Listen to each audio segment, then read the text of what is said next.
अब ये पुराने शास्त्रों में ऐसा जिक्र रहता था कि ऐसी स्त्रियां थीं जो बहुत स्वामी भक्त होती थीं, अपने पति से इतना उनका मन जुड़ा रहता तो उसे पतिव्रता कहते थे।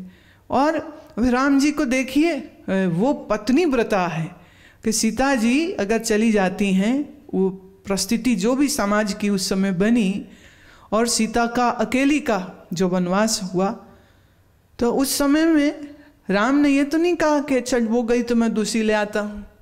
तो राम जी पूरे पत्नी व्रता है। यहाँ तक कि यज्ञ में आवश्यकता होती है तो उसकी मूर्ति बनवा के रख लेते हैं।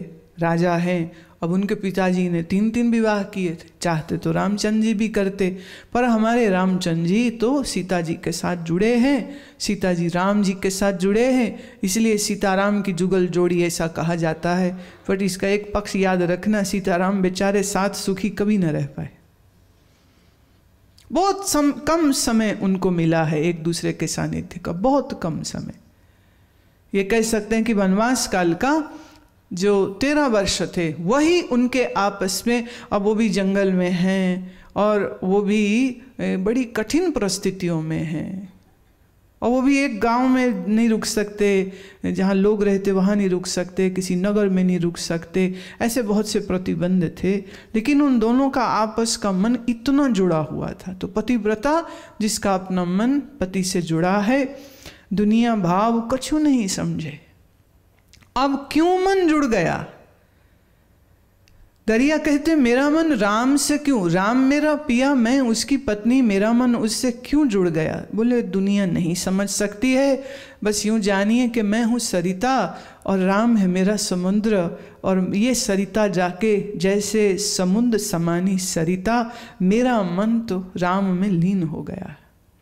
मीन जायकर समुद्र समानी, जहाँ देखे तहाँ पानी। मछली जब जल में गई, मैंने जो नदी में थी मछली, जब वो सागर में गई तो क्या देखती, जहाँ जहाँ देखे तहाँ तहाँ पानी, सब और उसका प्यारा ही प्यारा है। काल कीर का जाल न पहुँचे, काल कीर, काल मने मृत्यु, कीर मने मछुआ। ये काल रूपी मृत्यु रूपी मछुआ अब मुझ मछली तक नहीं पहुंच सकता है। निर्भय ठौर लुभानी, अब तो हम निर्भय हो गए, भय रहित हो गए हैं। 52 चंदन भौरा पहुंचा, जहां बैठ तहां गंधा। हमारा मन देखिए श्रेष्ठ चीज़ों को ढूंढता है। आपको से आपने रेलवे में सफ़र करना है और कोई कहे कि जी मेरे पास 2 टिकट हैं, एक है फर्स्ट क्लास का टिकट, एक है सेकंड क्लास का टिकट, आप कोई सा भी ले लीजिए, कौन सा लेंगे?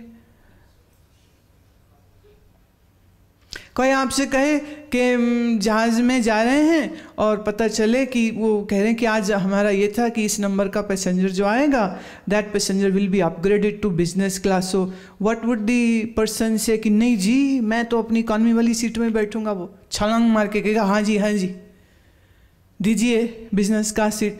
हमारा मन हमेशा श्रेष्ठ वस्तुओं को ढूंढता है। तो दरिया साहब कहते हैं अगर श्रेष्ठी ढूंढते थे तो सबसे श्रेष्ठ तो फिर राम है, तूने उनको कैसे छोड़ दिया? ईश्वर को कैसे छोड़ दिया? मन उत्कृष्ट चीजें ढूंढता है और ढूंढ लिया उसने किसको? बोले जहां बैठ तहां गंधा, वहां बैठ गया है मेरा मन, जहां आनंद की सुगंध है। उड़ना छोड़ थिर हो बैठा। ये जो मन यहाँ वहाँ भागता था ना, अब वो स्थिर हो गया है। स्थिर होके क्या हो रहा है? निस्दिन करता आनंद। अब तो आनंद ही आनंद हो रहा है। जन दरिया एक राम भजन कर, वरण बास न खोई। ए दरिया एक ही काम कर, वो है राम का भजन कर। पर ये भजन करने के लिए तुम्हें एक चीज छोड़नी पड़ेगी, वासना छोड़नी पड़ेगी। जो वासना को नहीं खोएगा तो भजन नहीं कर पाएगा। पारस परस भया लौह कंचन। अगर पारस छू जाए लोहे को तो उसे सोना बना देता है, और एक दफे लोहा सोना बन गया, बहुर न लोहा होई। फिर वो वापस कभी लोहा नहीं बनेगा। एक बार बन गए सोना तो बस बन गए। दुनिया में आज धन प्राप्त करिए, कल जले चला जाएगा। आज शादी करिए, डिवोर्स हो जाता है। आज बच्चा 20-22 साल 25 साल पढ़ाए लिखाए, माएँ इतनी मेहनत करती हैं, बेचारी खुद नहीं सोती, उसको पढ़ाती लिखाती करती, और जहाँ उसके हाथ आई डिग्री मिल गई, गर्लफ्रेंड टाटा बाय बाय करके लड़का गया, माँ बाप बैठ के रो रहे होते। अब लड़की मिली है, बहू मिली है, बड़ी खुशी है। नौकरी मिल गई ऑस्ट्रेलिया अमेरिका में, बड़ी खुशी है। अब खुशी तुम दूर से देखोगे।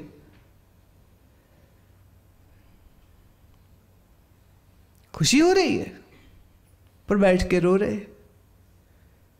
कितने परिवार हैं ऐसे जिन्हें मैं देखती हूँ, उनका लड़का ऐसी ऐसी जॉब कर रहा है जिसमें उनकी मुलाकात कभी साल में 1 बार होती, नहीं तो 2 बार होती, और फिर धीरे धीरे मुश्किल हो जाता है, कौन ट्रैवल करे। फिर कहते अच्छा आप उधर आ जाइए। अभी कनाडा में बहुत सारे हमारे भारतीय परिवार कह रहे थे कि जो तो माँ बाप आ गए सो आ गए, अब सरकार ने इतने नियम सख्त कर दिए हैं, लाना मुश्किल है। It's very difficult. Same goes in Australia, same goes in England. उनकी अपनी जनसंख्या बढ़ गई। यूरोपियन यूनियन के सब जो नागरिक हैं वो इंग्लैंड आ गए हैं, तो they want to entertain them more and less of the Asian community. अब सरकारों की नीतियां हैं ना, बदलती रहती। तो लड़का बड़ा सक्सेसफुल है, लड़की बड़ी सक्सेस। एक सज्जन कह रहे थे मेरी 4 लड़कियां, एक यहाँ इस देश में, किस देश में, चारों बाहर है। मैं आप कह रहे हम अकेले रहते। अब बुढ़ा बुढ़ी अकेले बैठे, बच्चे तो 4 थे, बड़ी खुशी, बच्चे बड़ी अच्छी एजुकेशन लिया, बड़ी खुशी। अब सारे वहाँ बैठे, ये यहाँ बैठे, अब बैठे याद करते रहते, फ़ोन में बात हो जाती। अब मन बंद गया ना वहाँ, अब मन लगा है बच्चों में, तो आँख बंद करके सोचे मैं मंत्र कर लूँ, कैसे होगा। बच्चों की ही शक्लें दिखती रहती, पोते पोती की शक्ल दिखती रहेगी। फ़ोन नहीं करता, फ़ोन नहीं करता, फ़ोन नहीं करता, रोती रहेंगे। कर लें तो लड़ते हैं। प्यार में भी जरूरी नहीं कि गुस्से में ही लड़े, और जरूरी नहीं कि बच्चे बुरे हैं, पर बच्चे अपने नौकरी, अपना करियर बना रहे हैं, तो दे हैव प्रॉब्लम। वो क्या करें। अब मन में वासना भरी हुई हो तो आपको वो स्थिर होके बैठने नहीं देगी। अब अजब बात यह है कि आप हैं इसी संसार में और परिवार में, और हम कह रहे हैं रहो ऐसे कि लिपटो नहीं उनके साथ। अब ये बड़ी चैलेंज की बात लगती है।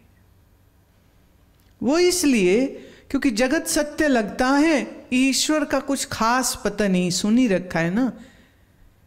चूमते चाटते तो अपने बच्चों को हो ना, ईश्वर को तो कभी चूमा नहीं है, और ईश्वर को चूम सकते नहीं है क्योंकि उसका कोई शरीर नहीं है।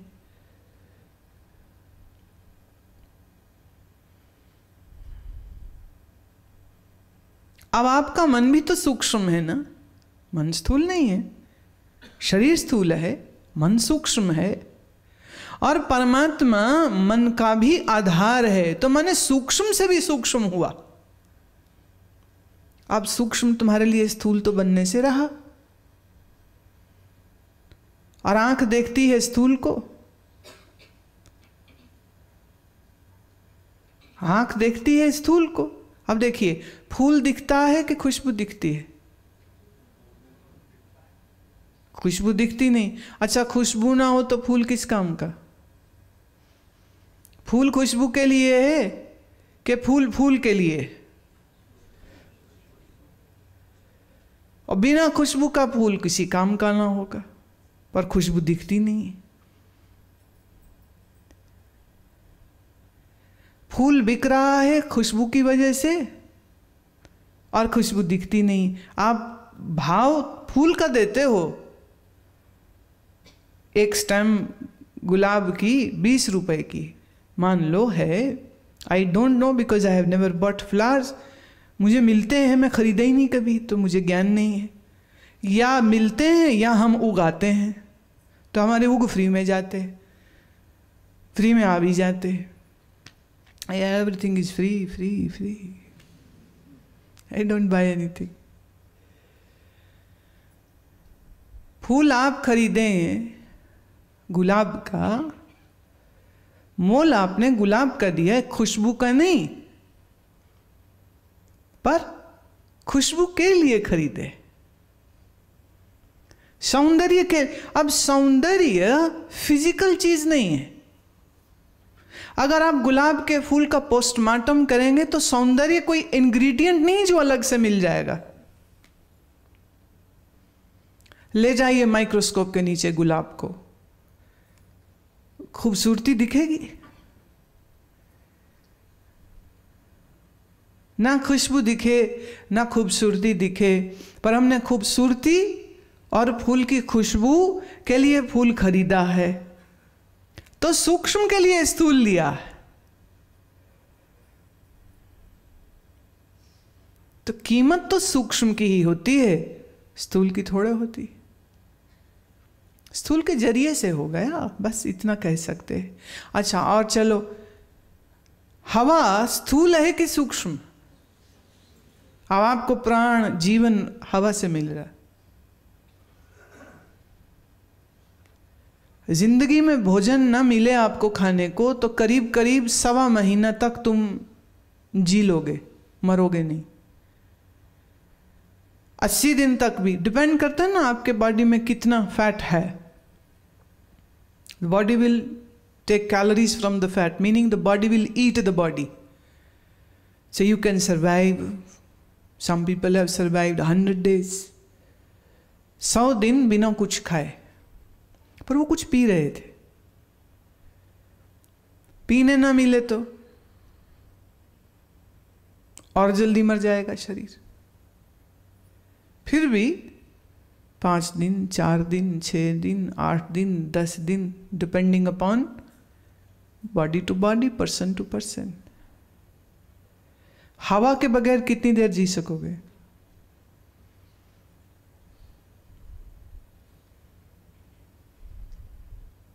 नहीं तो नाक मुंह बंद करके देख लो, टाइम वो घड़ी लगी पीछे, नाप लीजिएगा।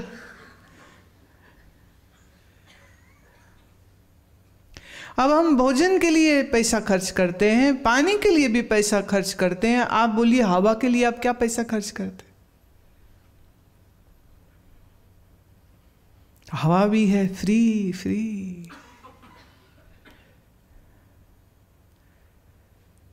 अन्न से कीमती पानी है, अन्न के लिए ज्यादा पैसा खर्च करना पड़ेगा।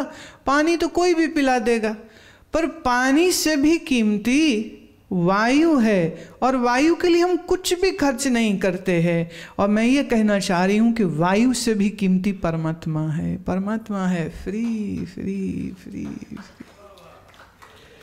लेगा कोई नहीं, पर अब नाक मुंह बंद कर दूं तुम्हारा, या तुम खुद कर लो, तो हवा की कीमत समझ लग जाएगी। लेकिन तुमको मैं ईश्वर की कीमत कैसे समझाऊं? और उस मन को जो सुअर वृत्ति है। So I have a very impossible task in my hand. Very impossible. मन भागता है जिन चीजों के लिए ना वो चीजें काम आएंगी, ना इसका भागना काम आएगा, दोनों व्यर्थ हो जाएंगे। और परमात्मा के लिए भागना नहीं, ठहरना होता। और आपकी मुश्किल यह है कि आपका मन ठहरना ही नहीं जानता।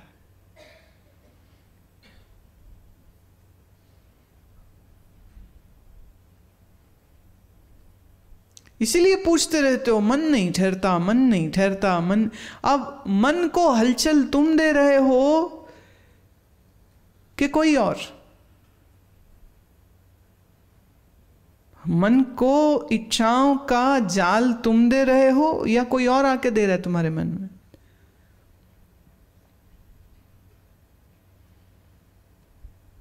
अपने हाथ से कुल्हाड़ी अपने पैर में खुद मार रहे हो और पूछते हो हमारा पैर कैसे बचेगा, बचा लो बचा लो। गुरुजी क्या करें जो तुम कुल्हाड़ी हाथ से ना छोड़ो।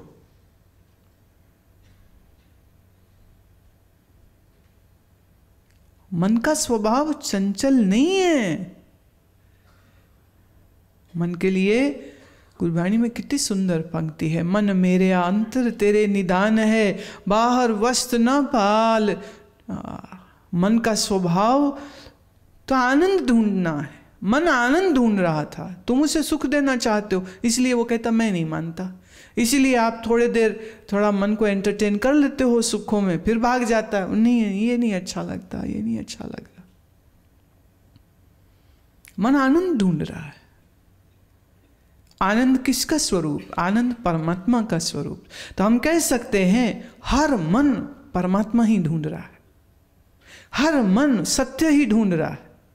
ढूंढ रहे हो सत्य पर गुलामी कर रहे हो असत्य की, कैसे मिले?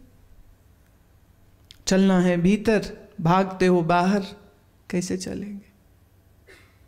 तो इसी भागते हुए मन को अंतर की ओर मोड़ने के लिए सर्वप्रथम जिस चीज की आवश्यकता है उसको हम कहते वैराग्य। The understanding that the external world cannot give me the total and sheer pure contentment.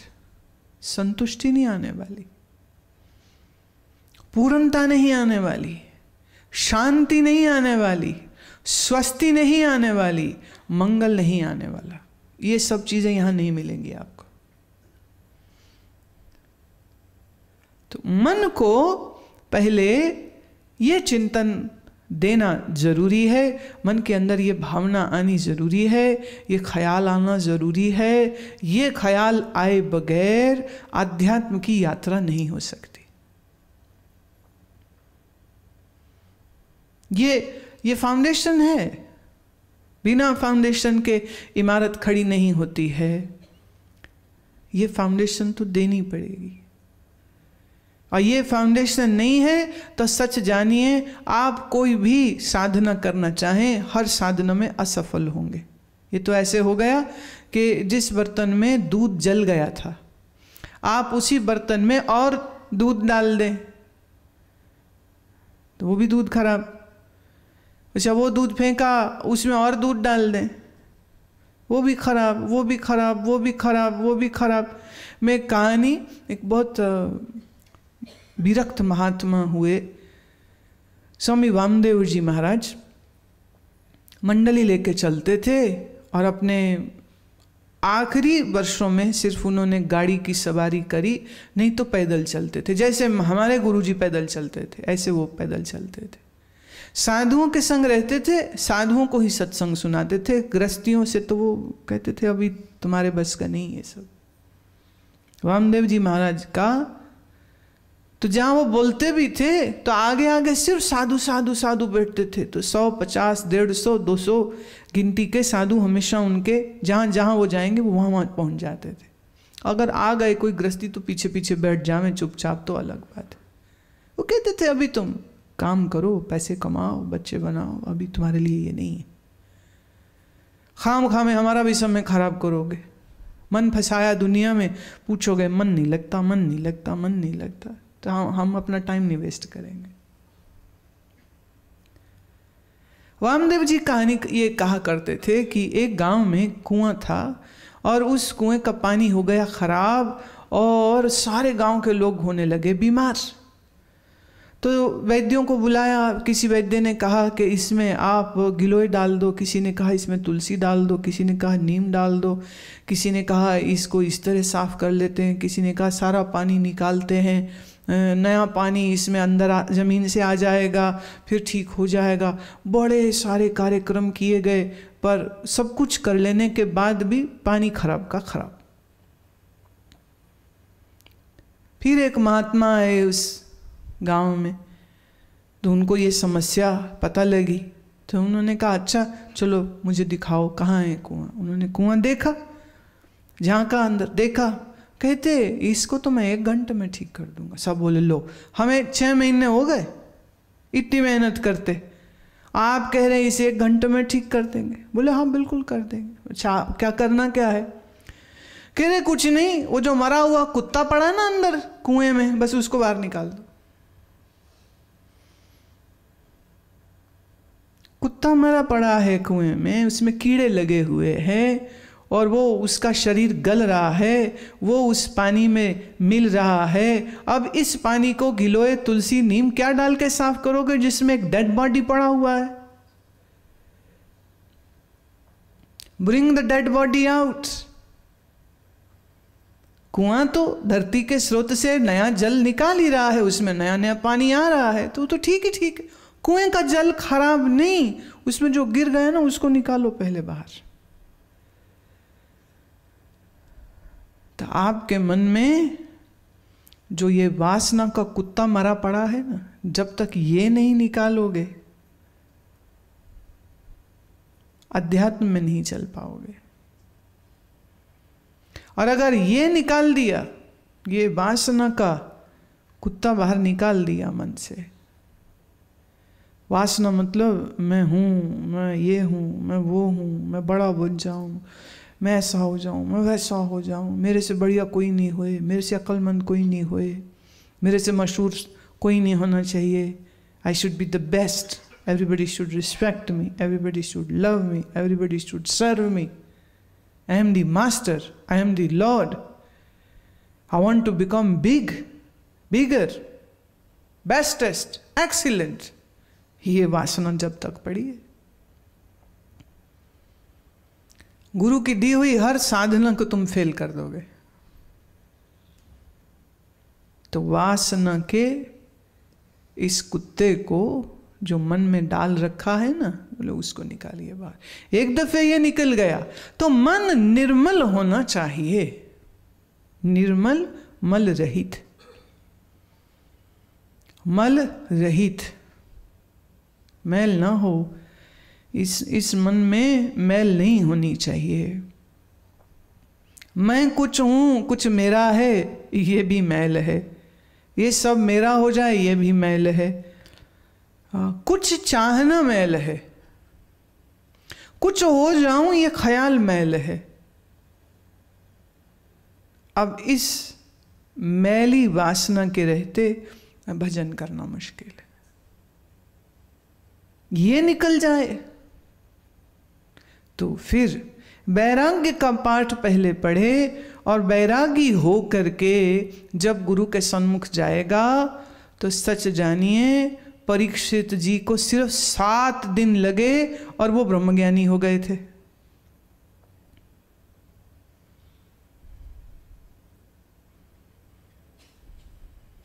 राजा जनक को मुश्किल से 3 दिन श्रवण किया और 1 पल में आत्मज्ञानी हो गए थे।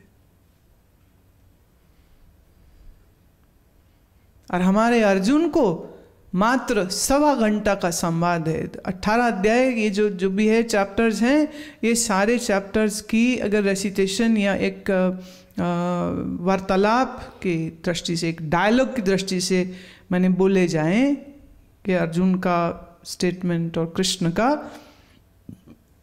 1.25 घंटा, दैट्स इट। 1.25 घंटे में आप नहीं तो किसी दिन गीता खोल लीजिएगा मूल श्लोकों वाली, बस पढ़ते जाइएगा, पढ़ते जाइएगा, पढ़ते जाइएगा। 1.25 घंटे से ज़्यादा टाइम नहीं लगता। अब संस्कृत आती नहीं है वो एक अलग विषय है, आती हो तो इससे ज़्यादा समय नहीं लगता। तो इसका माने अर्जुन को कोई कष्ट ज्ञान हुआ है, जस्ट इन आवर 1.25 घंटा। और अर्जुन मोह और ममता से पड़ा हुआ मूड से आत्मज्ञानी ब्रह्मज्ञानी हो गए। गाता है तो निर्माण मोहा जित संग दोषा, मेरे सारे दोष चले गए, मैं मान रहित हो गया। द्वंद्वई विमुक्तास, द्वंद्व मेरा मुक्त हो गया। विनिवृत्त कामा, मेरी कामनाएं सारी निवृत्त हो गई हैं। अध्यात्म नित्या, और मैं नित्य रूप से अध्यात्म में स्थित हो गया। 1.25 घंटा। क्यों? क्योंकि इनके मन में वासना का कुत्ता नहीं था। पहले वासना जाए, फिर उसके बाद साधना आती है। वासना और साधना का कोई जोड़ नहीं है। गुरुजनों ने मन को अंतर्मुखी करने के लिए शब्द का उपयोग किया, मंत्र का उपयोग किया, बीज अक्षरों का उपयोग किया, प्राणायाम का उपयोग किया, दृढ़ संकल्प के साथ अभ्यास करने का उपयोग किया। अब देखिए, जब हम शब्द की बात करते हैं, हर शब्द की एक ध्वनि है और हर शब्द का एक आकार भी होता है। There is a form to it, there is a colour to it.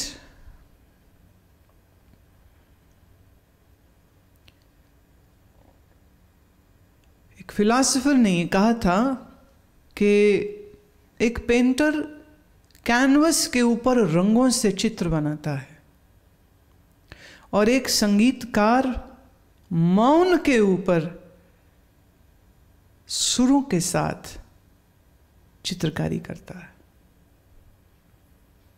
मौन के ऊपर, at the foreground of silence, the colors of the sounds are used and a beautiful picture is created out of that.